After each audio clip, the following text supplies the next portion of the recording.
الحمدللہ رب العالمین، الصلاۃ والسلام علی سید الانبیاء والمرسلین، اما بعد فاعوذ باللہ من الشیطان الرجیم، بسم اللہ الرحمن الرحیم۔ ان اللہ وملائکتہ یصلون علی النبی یا ایھا الذین آمنوا صلوا علیہ وسلموا تسلیما۔ اللہم صلی علی سیدنا محمد وعلی آلہ وصحبہ وبارک وسلم۔ حضور اکرم صلی اللہ علیہ وسلم پر درود شریف کا ہدیہ پیش کرنے کی سعادت حاصل ہوئی۔ اللہ رب العزت سے دعا ہے میرا پڑھنا اور آپ سب کا سننا اپنی بلند بارگاہ رسالت میں قبول و منظور عطا فرمائے۔ السلام علیکم ورحمۃ اللہ وبرکاتہ۔ امید ہے آپ سب خیریت سے ہوں گے۔ اس دنیا فانی میں رہتے ہوئے ہمیں مشکلات کا بھی سامنا کرنا پڑتا ہے، اور کچھ مشکلات ایسی ہوتی ہیں جو بہت جلد آسانی کے ساتھ حل ہو جاتی ہیں، اور کچھ مشکلات ایسی ہوتی ہیں جو ناممکن ہو جاتی ہیں۔ آج جو عمل میں آپ کو بتانے جا رہا ہوں، یہ عمل ناممکن کو ممکن بنانے والا عمل ہے، کہ اس عمل کو جب آپ نے کرنا ہے انشاءاللہ آپ کا ناممکن کام ممکن میں بدل جائے گا۔ کوئی بھی کام ہو جائز مقصد کے لیے، کاروبار میں بندش کے لیے یا جاب نہ ملتی ہو، بچوں کے رشتوں کے لیے، اس عمل کو کرے انشاءاللہ اللہ رب العزت ناممکن کو ممکن بنا دیں گے۔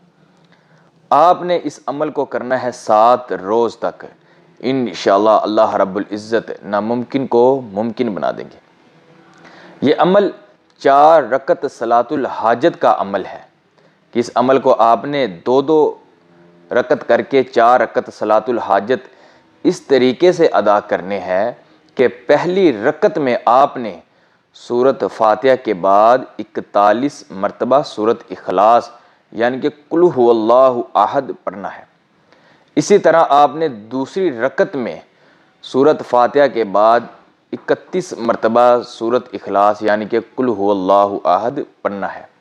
بعد سلام آپ نے فوراً دوسرا نوافل ادا کرنا ہے، اور اس میں بھی آپ نے پہلی رکعت میں سورۃ فاتحہ کے بعد 21 مرتبہ سورۃ اخلاص پڑھنی ہے، اور دوسری رکعت میں آپ نے سورۃ فاتحہ کے بعد 11 مرتبہ آپ نے سورۃ اخلاص پڑھنی ہے۔ بعد سلام آپ نے سر سجدے میں رکھ لینا ہے، اور 101 مرتبہ آپ نے یا اللہ یا رحمانو یا رحیم پڑھنا ہے۔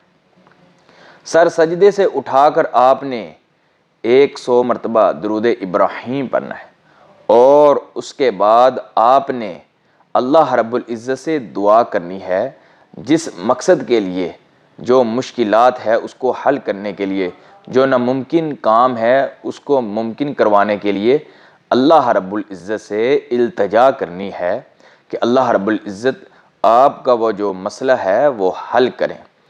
آپ اس بات کو ذہن نشین کر لیں کہ صرف مشکلات کو دور کرنے والی ذات اللہ رب العزت کی ہی ذات ہے۔ اس عمل کو آپ نے تہجد کے وقت ہی کرنا ہے، کیونکہ تہجد کا وقت افضل وقت ہوتا ہے۔ اس وقت میں اللہ رب العزت کی جو رحمت ہوتی ہے وہ جوش میں ہوتی ہے، اور اس وقت جو بندہ اللہ رب العزت سے التجا کرتا ہے، اللہ رب العزت اس کو اس کی خواہشات سے بھی بڑھ کر عطا فرماتے ہیں۔ لہٰذا اس عمل کو آپ نے تہجد کے وقت کرنا ہے، اور آپ نے اس عمل کو 7 روز تک کرنا ہے۔ انشاءاللہ 7 روز کے اندر اندر آپ کا جو ناممکن کام ہوگا وہ ممکن ہو جائے گا انشاءاللہ۔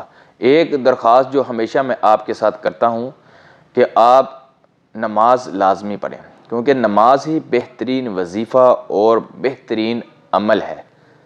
اس لیے نماز لازمی قائم کریں، تب ہی آپ کا جو عمل ہے، جو وظیفہ ہے، کامیاب ہوگا۔ اب مجھے اجازت دیں، میں ایک نئے عمل کے ساتھ، نئے وظیفے کے ساتھ پھر حاضر ہوں گا۔ السلام علیکم ورحمۃ اللہ وبرکاتہ۔